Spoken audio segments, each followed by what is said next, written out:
Hello, my name is Vincent, and my research is on detecting network anomalies with transfer learning and support vector machines. Given the sheer volume of internet traffic today, it comes as no surprise that malicious packets are being sent through the web every second. To combat this, many companies will implement intrusion detection systems, which are based on deep packet inspection techniques or DPIs. So these DPIs work by flagging parts of the payload that are predefined as an anomaly or malicious. So let's suppose that packet 3 is known to be malicious. If it is predefined in our DPI, then it will flag this as an anomaly. However, a lot of the payloads today are encrypted for security and privacy reasons. And with this, our DPI won't be able to read this. So one workaround is to look at the data that's not encrypted. But if we look at all these features, to us humans, we can't really tell that this sequence of features is benign or the sequence of features is malicious. So what we're going to do instead is use supervised machine learning. But what actually makes this model supervised? Well, let's suppose there's some network, we're going to call it network A, and we're going to take the packets from this network and we're going to compile it into a data set or a distribution. So this distribution is labeled as malicious or benign. Each packet is going to be labeled, and we're going to feed this data set into our supervised machine to train it. So once we train it, we're going to refer to this as our model. And what we're going to do now is take a new data set from another network, and we're going to call it distribution two. And this data set is what we're going to use to train our model or to test our model. So once we test on this new distribution, we notice that the accuracy drops due to the domain shift problem. This just means that we trained on one distribution, but we're testing on another distribution. So let's take new malware as an example. Let's say we compile some data set today, and we're going to test it 10 months from now when there's new malware. Our model won't be able to accurately classify those new models or new malware because it's never seen it before. And also, supervised ML models also are very data hungry, and it needs a lot of data for it to accurately classify new instances.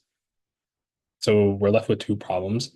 One, conventional supervised ML models are very data hungry, and they cannot accurately classify new threats or data sets from different distributions. So our proposed solution is to use transfer learning, but what exactly is transfer learning? So let's say we gather the data the exact same way, network A, distribution one, this is our data set. But when we train it, we're going to use a multi-kernel SVM algorithm. So for now, just think of this as a sort of learning style. So us humans, we are tactile or visual learners, but our model is a multi-kernel SVM learner. So we're going to use this as our transfer learning model. And instead of immediately testing, what we're doing is we're taking the optimal kernels from distribution one, or we're transferring the knowledge of distribution one into this model. So we're not just blindly testing. So when we take a new data set, we're testing on this model with the optimized kernels. And this will produce a higher accuracy compared to the conventional supervised models we've seen previously. But what actually is going on in our algorithm?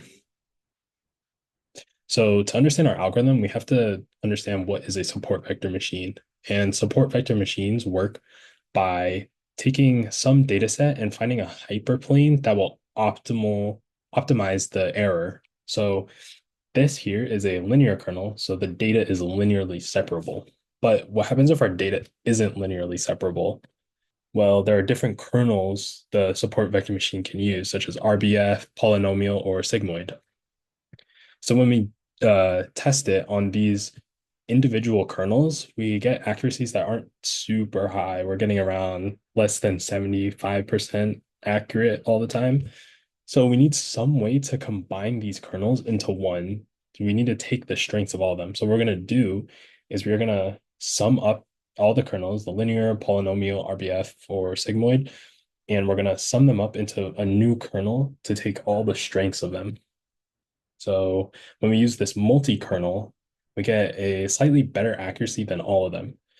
So since this kernel is the best out of all of them, we're going to use this multi-kernel and we're going to use it in our transfer learning model. So when we use it in our transfer learning model, we get an accuracy well above all the other ones and around 82% accurate all the time. So what's actually going on in our model? What's actually happening when we're optimizing the weights? So instead of just taking one distribution to train, one distribution to test, let's iterate over multiple distributions. So we're having network B, network C, network D. We're having all these different model iterations. So let's look at the first three models. So transfer learning one model has some optimal weights, and we're just transferring them over and over again. So in transfer learning model one, we're iterating 100 times within the same data set, and we're finding the optimal kernels. So we have the four optimal kernels for the four different combined multi-kernel SVM. And we're going to use this for our other transfer learning model. And you can see that the average accuracy on transfer learning model one is lower than transfer learning model two. So that accuracy increases with every iteration. And here's a chart for the accuracy over 9 transfer iterations. So we're noticing that there's a steep increase between how many iterations you have and the average and best accuracy. We can also notice that the average accuracy is very close to the best accuracy, which means that we're performing optimally most of the time. So our proposed solution gives a very promising foundation for intrusion detection because we can detect new or rare attacks. We can transfer across different protocols, and we can also transfer the knowledge between small amounts of data sets. So one example I really like is suppose you don't have a lot of data on cloud-based DDoS attacks. What we could do is we can use a new data set of IoT devices or IoT DDoS data set, and we can transfer that knowledge to our cloud-based DDoS attacks. So for future works, it would be interesting to see how the percentage of each distribution would affect our accuracy. So what I mean is on distribution two, suppose we had 10% of that in distribution one previously. So if we've seen it before, or like 10%, 20%, a little bit, then essentially our model should perform even better than what we're getting right now.